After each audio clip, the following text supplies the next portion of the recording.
No vídeo de ontem, eu pedi muita paciência, muita calma para entender as complexidades e as sutilezas da informação que chega até nós, e principalmente o desdobramento dessa informação, porque nenhuma informação chega a você de forma gratuita, ela sempre tem um interesse por trás dela.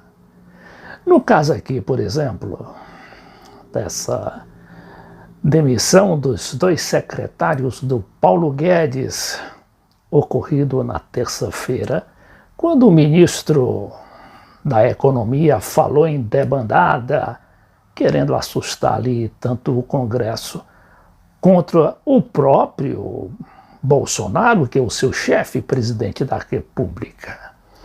E o que é que aconteceu antes dessa decisão da demissão desses secretários? O Salim Matar e o Paulo Rubel, justamente quem trata da desburocratização e das privatizações.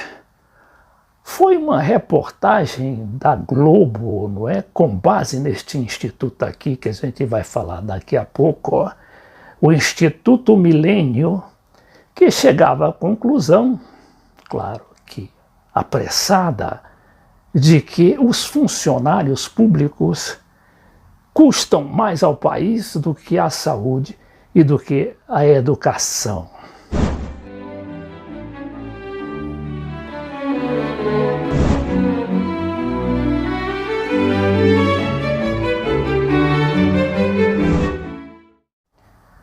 Aí estava formado o escarcéu para pressionar o governo a cuidar mais daquela proposta do Ministério da Economia feita por empresários ali colocados justamente não como funcionário público para defender o Estado ou o povo, mas defender as suas empresas e os interesses das grandes empresas na privatização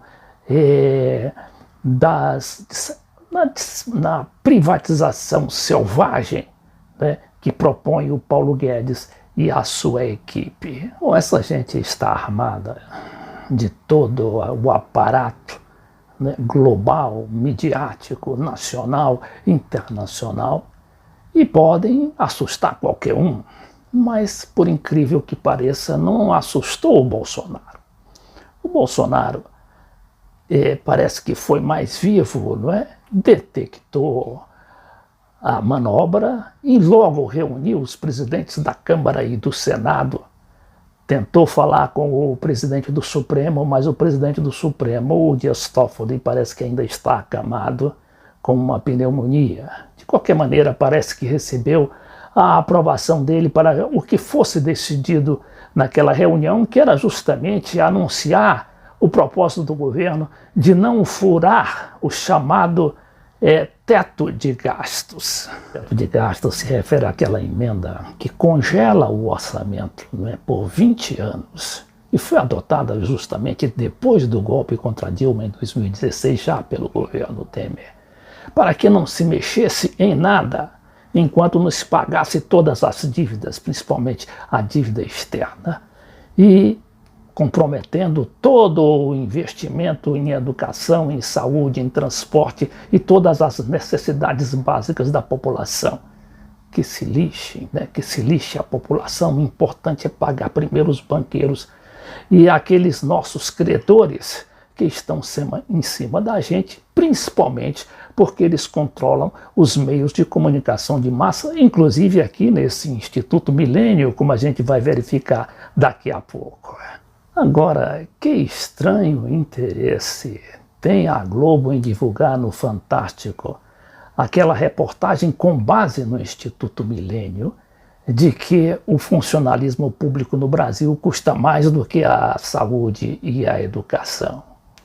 E em seguida haver a demissão daqueles dois altos funcionários do Paulo Guedes, que na realidade não são propriamente funcionários. Eram, no caso, porque já não estão mais lá, eram empresários ali colocados dentro do governo pelo próprio Paulo Guedes, para nada mais e nada menos do que saquear o Estado, do que saquear, que é o mesmo que privatizar a preço de banana, as nossas estatais, enfraquecer, se não desmembrar a Petrobras, né, o BNDES e muitas das empresas estatais que ainda sobreviveram a todo esse golpismo que vem desde 2013 com aquelas manifestações que dizem, não é, financiadas por aqueles irmãos Fox lá dos Estados Unidos. Bom, mas vamos primeiramente examinar o que é esse Instituto Milênio e que deu os dados para a Globo fazer aquela reportagem do Fantástico contra o funcionalismo. O Instituto Milênio é, na verdade, o sucedâneo remoto do antigo IPES. Esse IPES, Instituto de Pesquisas Econômicas e Sociais, foi justamente aquele instituto, o chamado IPES, que programou, que elaborou toda a estratégia do golpe militar de 1964.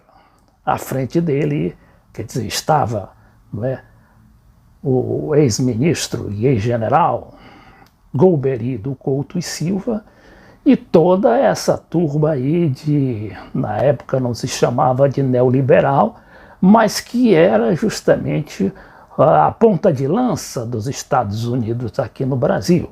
E recebiam, por esse trabalho, uma remuneração, muito dinheiro a rodo, inclusive para as campanhas eleitorais.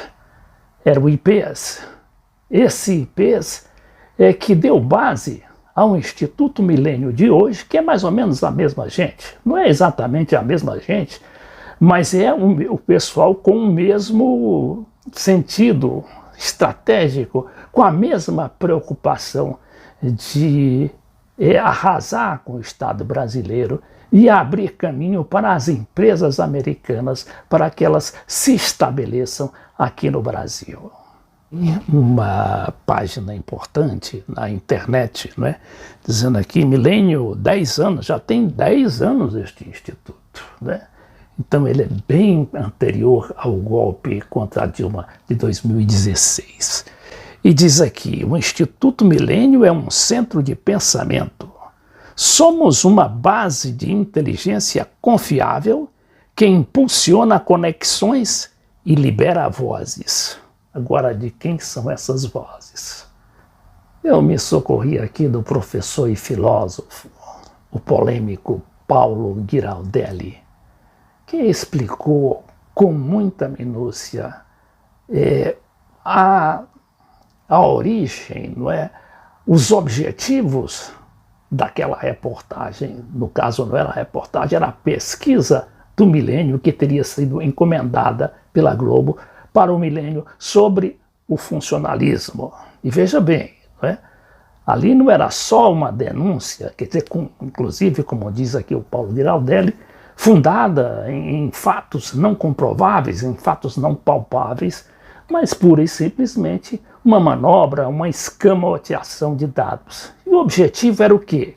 Era emplacar a reforma administrativa para diminuir salários dos funcionários, quebrar, mais uma vez, as pernas, não é, do Estado brasileiro para justamente, eu digo isso, porque o objetivo final dessa gente é abrir caminho para que os grandes empresários nacionais e internacionais assumam as funções do Estado. Vejamos aqui o que diz o Paulo Giraldelli. O Paulo Giraldelli explicando quais são as estratégias da Globo com relação ao governo Bolsonaro, porque ela faz a oposição frontal ao Bolsonaro, mas ao mesmo tempo mantém apoio integral ao Paulo Guedes, o ministro da Economia. Agora, a perspectiva econômica do Paulo Guedes que agora está, né, na balança, esta Rede Globo apoia. Por isso que ela foi pegar qual pesquisa para falar do funcionalismo público? Ela foi pegar a pesquisa do Instituto Millennium. O que é o Instituto Millennium? É uma fundação de economistas e de ideólogos do neoliberalismo. O Hélio Beltrão é filho daquele Hélio Beltrão que serviu a ditadura militar e que foi o homem da desburocratização do governo Figueiredo. Para poder desburocratizar, ele montou uma burocracia enorme. Você vê a inteligência da peça. E está aí o filho dele, né? Junto com Guedes, junto com Emílio Fraga. Eles montaram esse Instituto Milênio. Então, essas pessoas, elas estão defendendo o quê? Elas estão defendendo o neoliberalismo, o Estado mínimo, né? Não gastar mais do que recebe. Elas estão... a história sempre, né? do enxugamento da máquina. E a ideia de que nós temos um funcionalismo público exagerado. Então, ele aqui entra no nó da questão, que é a situação do funcionalismo federal, que o Instituto Milênio diz ser absurdamente grande e que o Brasil todo está lá para pagar aquele funcionalismo. Por isso é muito importante para a gente verificar os desdobramentos desse programa da Globo, não é? Esse programa fantástico da Globo contra os funcionários públicos. O programa parece que foi ao ar no último domingo e deixa os funcionários públicos muito mal perante a opinião pública. E aí o Bolsonaro não caiu nessa, inclusive porque está ali auxiliado pelos ministros, né, generais, que são homens que você pode até desconfiar, porque são generais ligados, né, inclusive com muita ligação com aqueles antigos militares que deram o golpe de 64, se não pessoalmente, pelo menos filosófica e doutrinariamente. Mas a gente também precisa se lembrar de que os militares eram nacionalistas. Os militares, o golpe militar de 1964, ele não privatizou a Petrobras. Ele, pelo contrário, o Geisel, quando chegou lá na presidência da República, multiplicou o poder da Petrobras, não é? Foi o Geisel que fez aquela companhia de distribuição de gasolina, de postos de gasolina, e que deu uma grande dimensão para a Petrobras.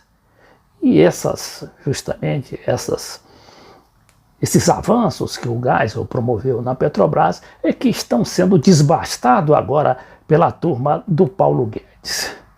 Mas resumindo tudo isso, a gente vê que, como eu dizia aí anteriormente, o tiro parece ter saído pela culatra, porque a preocupação do Bolsonaro em se reeleger, ele chegou à conclusão de que com aquela política neoliberal do Paulo Guedes e sua turma, não é, de neoliberais, Globo aí inclusive, mídia, só poderia levá-lo à desgraça eleitoral na próxima reeleição. Como está aí evidente a situação do Macri na Argentina. O Macri, que como a gente se referiu em algum vídeo passado, o Macri está até sem condições de ficar na Argentina, pegou a família e foi para a Europa, num exílio dourado. E quando é que volta o Macri? Ninguém sabe.